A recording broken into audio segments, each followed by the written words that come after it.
The main topic of tonight, the red tide turned into a trickle. It was a trickle. Much like the hurricane that missed us this week. Hi-yo. Much to the chagrin of the red side of the political spectrum.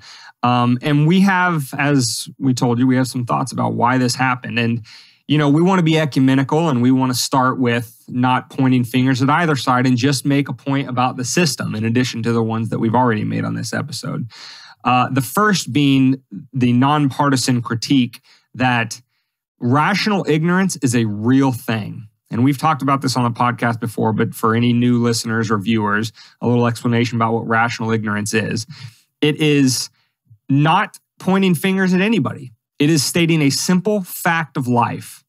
When you are a voter, you have so many things demanding of your time. You have to get up and go to work every day to earn money, to keep a roof over your head and food on your table. If you have kids, you got soccer practice and PTA meetings and all of these other things that are taking your time and attention. You have to spend time with your spouse. You have to make time for your family and friends. You have to have hobbies. You have to have all of these things that contribute to make you a unique, wholesome, fully well-rounded human being.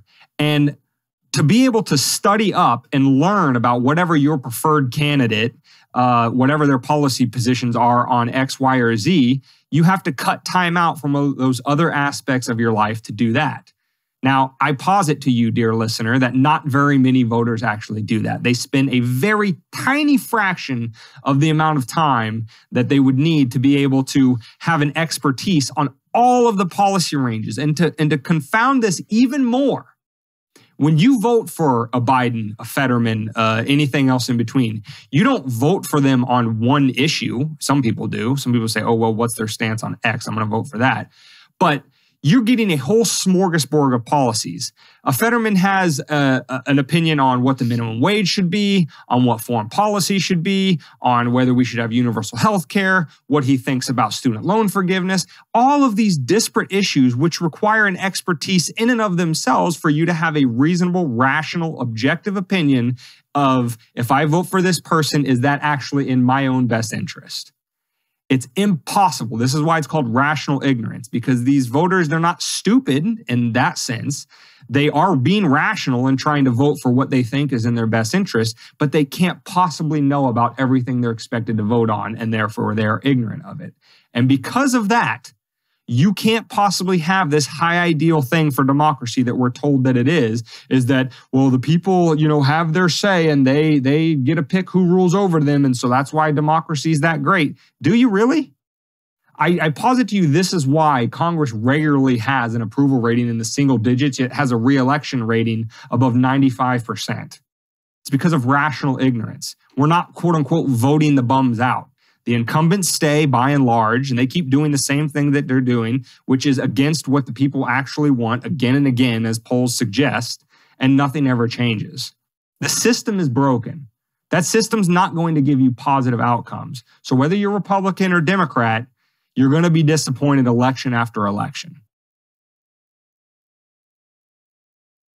David, you awake now? Oh, are you done? Yeah. All right, I didn't know. Yeah. Because you basically went through all the things that we were about to go through. No, that was just the first point. Oh boy. It's going to be an expensive episode. Anywho, we came up with a couple of keynotes before we jumped into the episode. And what we came up with is nonpartisan critique. That's the one I just did. How much did they spend, Dane? 16 to 18 billion roughly was spent on these midterms, which is a record for money spent on midterms. Wow. Why would they be so concerned about this particular midterm election? Well, I mean, it's also quite funny that, remember the whole rigmarole about Elon supposedly being a terrible person because he didn't spend $6 billion to solve world hunger? Well, I'd like to ask all of the people that donated 16 to 18 billion to political candidates, many of them which lost, right? How much money was given just to Beto and Stacey Abrams themselves? I could have taken a heavy bite out of world hunger, again, assuming it's solved with $6 billion.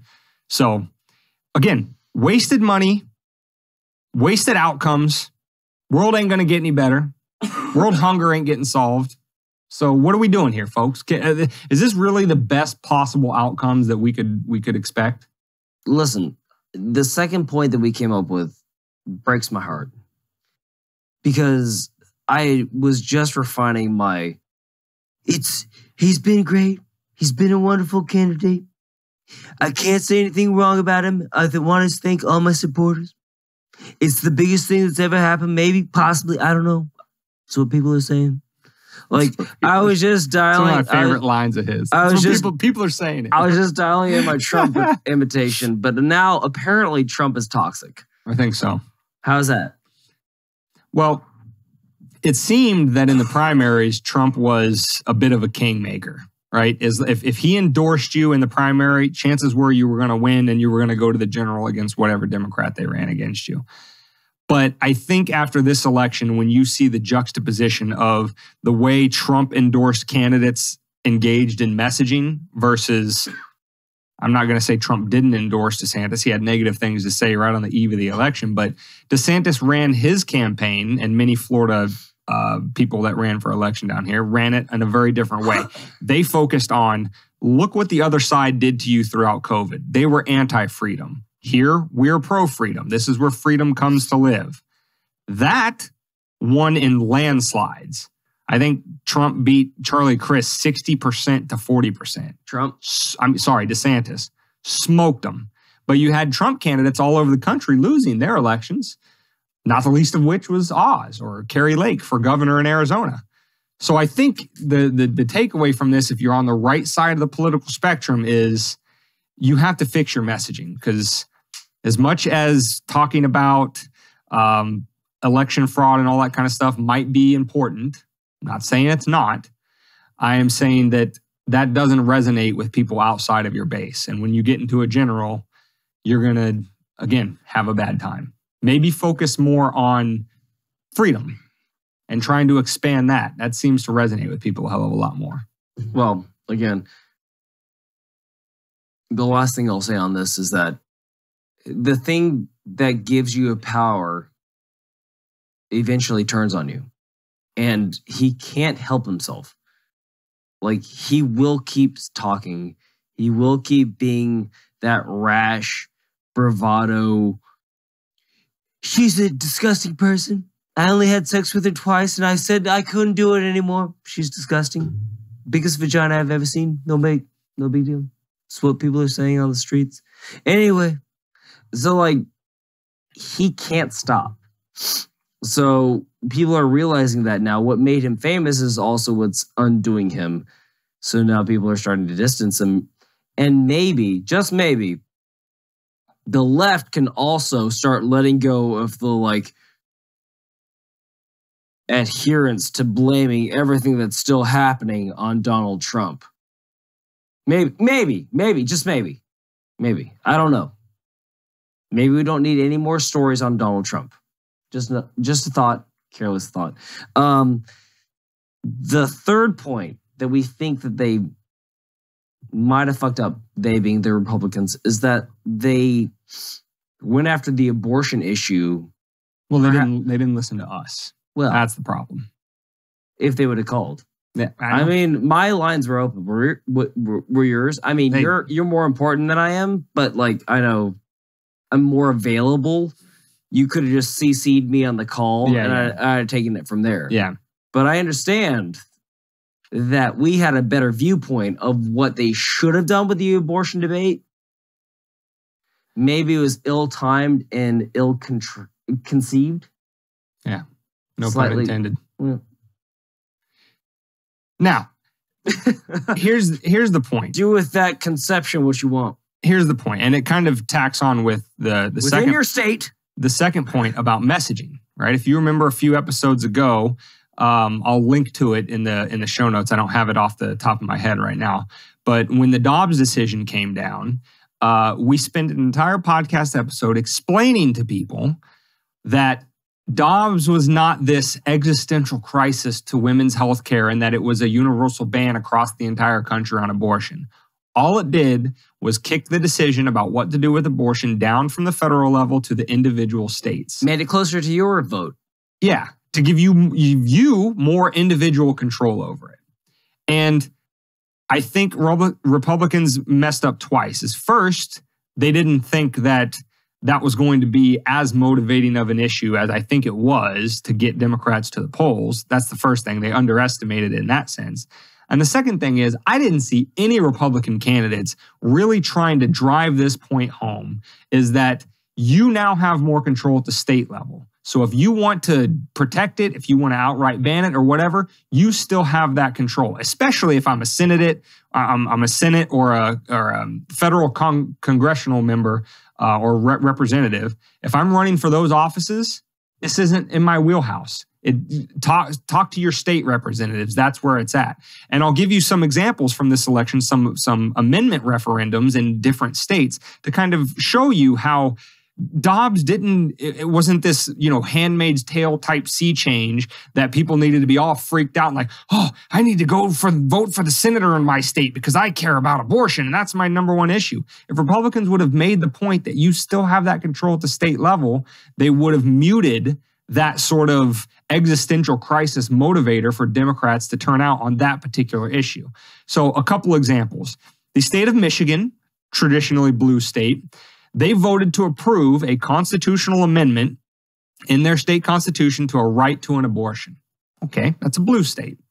Kentucky, a reliably red state, voters rejected an anti-abortion amendment to their constitution.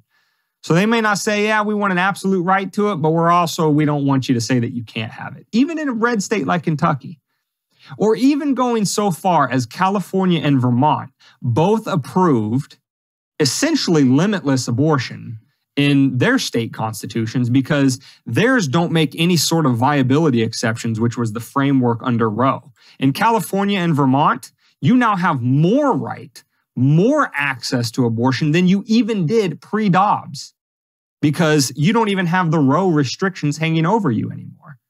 And that's exactly what the point that we made on that episode is. You're going to have a buffet of choices in the 50 jurisdictions of the United States. Do I want a state that allows it all the way up until birth? Do I want a state that is somewhere in the middle? Or do I want a state that outright bans it? Well, according to these states, some blue, one red, there is no absolute ban even at the state level. And if Republicans would have made that point a little bit stronger, they could have completely muted it in terms of its impact on. You know what? If they would have had Kate Upton in a fucking bikini eating a burger saying this thing with like mayonnaise dribbling down her tits, this thing makes voting for abortion closer to home. With her fucking juicy little, well, maybe not Kate Upton. Who's the viable candidate nowadays? No, you couldn't. Zendaya is not. I wouldn't. She's not that person. I wouldn't get in the habit of referring to women as viable or not viable, David. I think I would steer clear of that type of language. There's more viable women. All right, Nancy Pelosi takes a bite out of a burger and mayonnaise dribbles down her tits. Does that hit the same as like? Pick your favorite porn star. I don't care. Let's sexify this up. Let's get some eyes on it. And let's say that this isn't what they say it is. This is what we did. We made it more viable for you to vote on what you want to do with abortion. We made it closer to home. But the Republicans are always so shitty at communicating whatever the fuck they want to do. And the Democrats are so like savvy because they own most, if not all, of media. So they know that they have Silicon Valley. They have a young, upstart, young group that's going to spin this story to make it sound like it's better than what it is. The Don't Say Gay bill. Nowhere in the Don't Say Gay bill in Florida did it say don't say gay. It just said don't tell my kid that it's okay to suck a cock when he's 6. Just a thought, a careless thought. Just don't make it feasible for him to be sitting in elementary school and say, hey, sometimes your girlfriend's going to want to peg you in the ass with a dildo. Like, what? Like, that's not... Teach him how to read. Teach him the ABCs, 1, 2, 3s. It's easy as do, re, mi, fa, sol, la, ti. ABC, 1, 2, 3. Baby, you and me, girl. All I'm saying is that get out ahead of it. Make sure that you know what your nomenclature is and then deliver the product. Republicans, you are fucking 1950s. You are my father's party before my father, my grandfather's party. Catch up if you want to be in here. Otherwise, the Democrats are going to keep telling you that women can be men and men can be women and a guy can push a baby out of his dick hole. And vice versa. Anywho, the fourth point that we came up with is that 25% of Gen Z came out and voted, and you might be shocked who they voted for, Dane. Well, 25% of eligible voters, so the voting block is 18 to 29 years old. Yeah. 25%.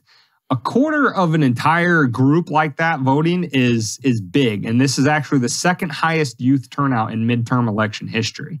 And what this suggests for Republicans in particular, because these voters overwhelmingly lean left, progressive, yada, yada, yada, is that the immediate future, at least until these kids grow up and actually have to start paying taxes and have more skin in the game than just whatever their ridiculous high school or high school teacher or college professor pump their brain full of.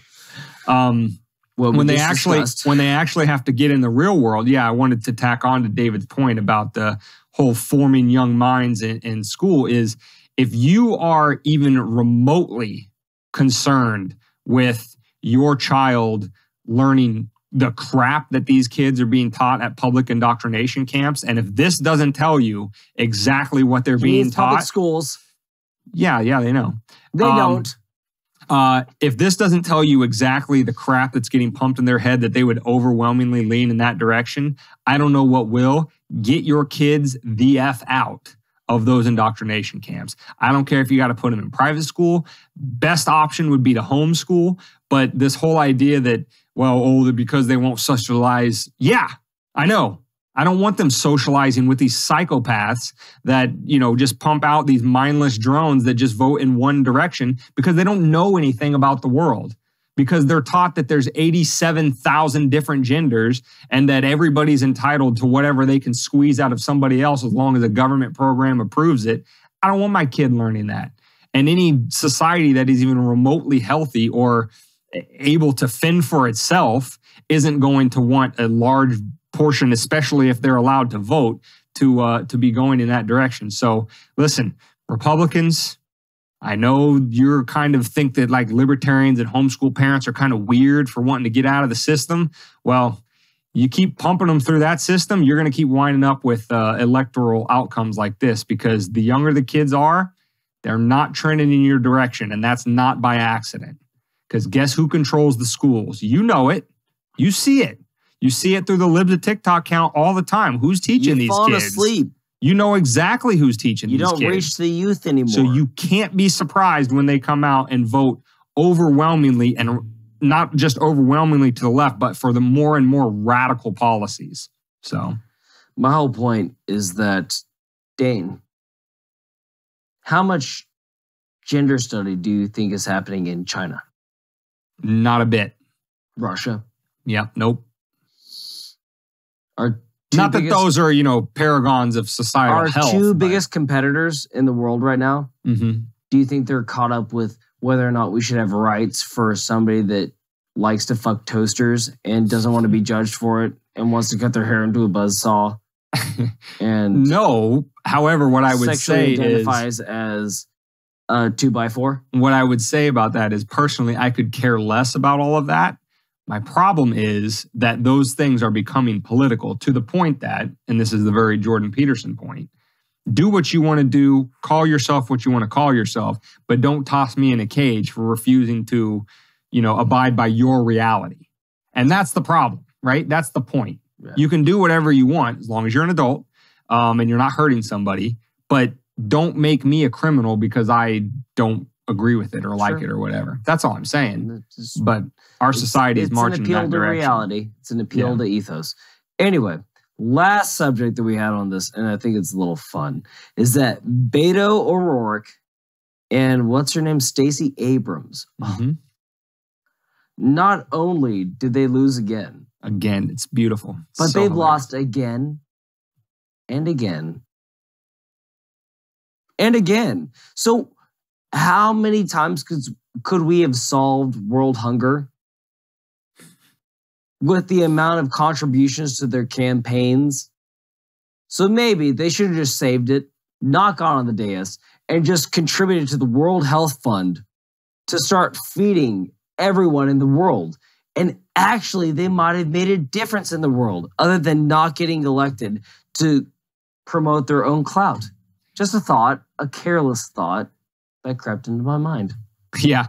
I mean, maybe not world hunger, because I don't think between the two of them they got $6 billion in campaign donations, but I would say that they could probably have solved U.S. hunger. If we say that U.S. hunger in The terms of homeless problem. in terms of the global pie of world hunger, I'd say the U.S. is probably a pretty small slice of that pie. Now, which is rather funny, right? Because the ones that were all on Elon's back about $6 billion to fix the whole world were typically more on the left side of the spectrum. And I dare say that many of them probably donated to the campaigns of Beto O'Rourke and Stacey Abrams to lose, as David said, again. And so I got to ask those people, right? About your money where your mouth is. Pay attention to the actions, not just the words. Money's disgusting, Dave. You really- don't want it anywhere near your mouth. If you really cared about homelessness and hunger, why aren't you putting your money directly to that? Yeah. You really think Beto getting elected governor of Texas and Abrams of Georgia would have fixed hunger? Forget the country and just their states. You know why I call bullshit on that? Because some of the bluest states that have been under blue control for decades at this point, California, looking at you, have some of the highest poverty and crime rates in the country. So it doesn't seem to me like these blue policies and utopia are really solving the homelessness and hunger problem. So listen, all I got to say is I'm just calling bullshit. Okay? I'm calling bullshit on your false concern and your fake virtue. And, keep donating to these camps. I hope they keep running because I love nothing more than to see Democratic voters or campaign contributors' money just go up in flames, and they are two of the very best at doing that. The thing is like, all we're trying to draw a line in this podcast, from what I can see, is that stop deifying these people. Whatever they run on, they don't mean it. They're placating you. Half of your representatives don't have the IQ that you do. And that's a fact. See Epstein. Fetterman. Like, see Oz. He's a doctor, but is he really? Because he's peddling green tea as the fucking fat-burning solution to everybody's problem. Hashtag green tea isn't going to solve your fast food addiction. Sorry. All I'm saying is that it doesn't take a lot of mind power or brain power or whatever the fuck you want to call it to realize that they don't care about the things they say they care about. All they want you to do is to think that they do so they can get in that place of power and use it for what they want it for, is more power to make themselves higher up in the stature, to sell away more of your rights so they can gain an iota more of a bank account, an iota more of power, an iota more of clout. That's it. That's all this is. And if you keep letting this game play out, nothing's ever going to change. Your life's going to... Excuse me. I'm wrong. A lot of things are going to change. You're going to start eating bugs. You're going to start being told, well, we can't get eggs this week. By the way, there was a 40% increase in eggs cost this week. I went to the grocery store down here in Florida, and there was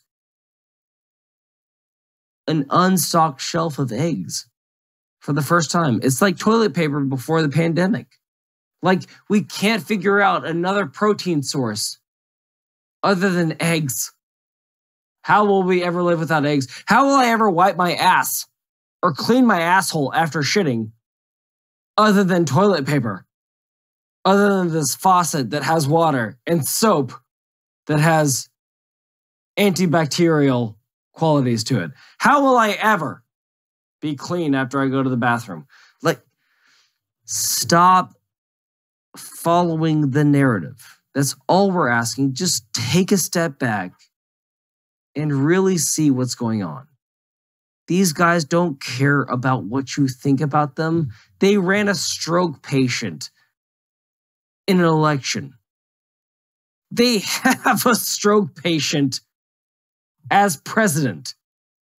And all they want is your compliance. I don't want to get YouTube banned for that. I don't think Biden's had a stroke. He's had brain surgery. That's irrefutable. He has had brain surgery. He has? Yes. Back in, again, don't want to upset my viewers, but yes, he has had brain surgery. Like, again, he can't form a sentence. The leader of our country can't form a sentence without getting lost. You hated Trump for being the teleprompter and then going off the teleprompter. This motherfucker does it every goddamn speech. This guy, like, you guys don't want a democracy. You want compliance if you're a Democrat. So stop saying when you win, it was for democracy, because it wasn't. Dane, it looks like you looked something up. You're right. He had brain surgeries for aneurysms. I'm not always wrong. I'm not always the dickhead on this podcast. So all I'm saying is, like, we've got two mentally compromised people in very high positions, and you think they take your opinion seriously.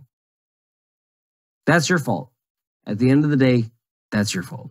Dane, I'll leave the last word to you. Nope, that's it for me. I got nothing. Shit, did I do it twice in a row? What? Have the last word? Mm-hmm. Dane. I got a quote for you. Please. So this quote made me think of it when David was talking about, they're not running for you. They're running to aggrandize themselves in their own power. And this is a quote from H.L. Mencken, who was a writer back at the early 20th century. And he said, quote, "All men who in any true sense are sentient strive mightily for distinction and power, i.e. for the respect and envy of their fellow men, i.e. for the ill-natured admiration of an endless series of miserable and ridiculous bags of rapidly disintegrating amino acids." Why?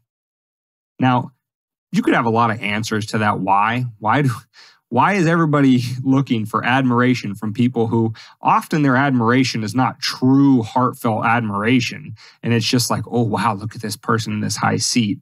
And as Mencken colorfully put it, that we're all just a bunch of bags of rapidly disintegrating amino acids. I like it. I like it. And what I suggest to you for one of the whys, may not be the only, but I think it's a big one. The why is, it's for them. That's it. It's as far as they think. That's as far as it goes. It is for them.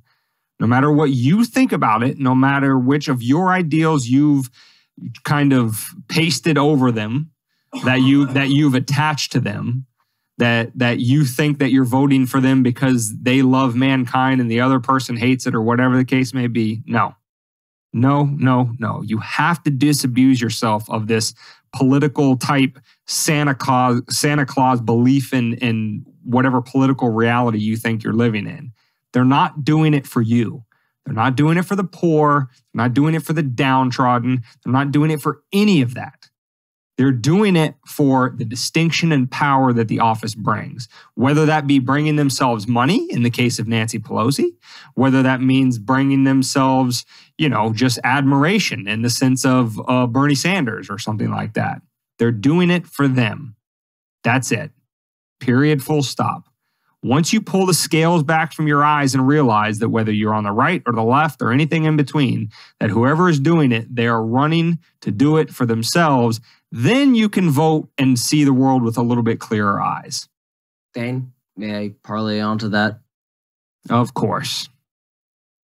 When you identify more with the senator on the television screen than you do with your neighbor, that's when you know they won.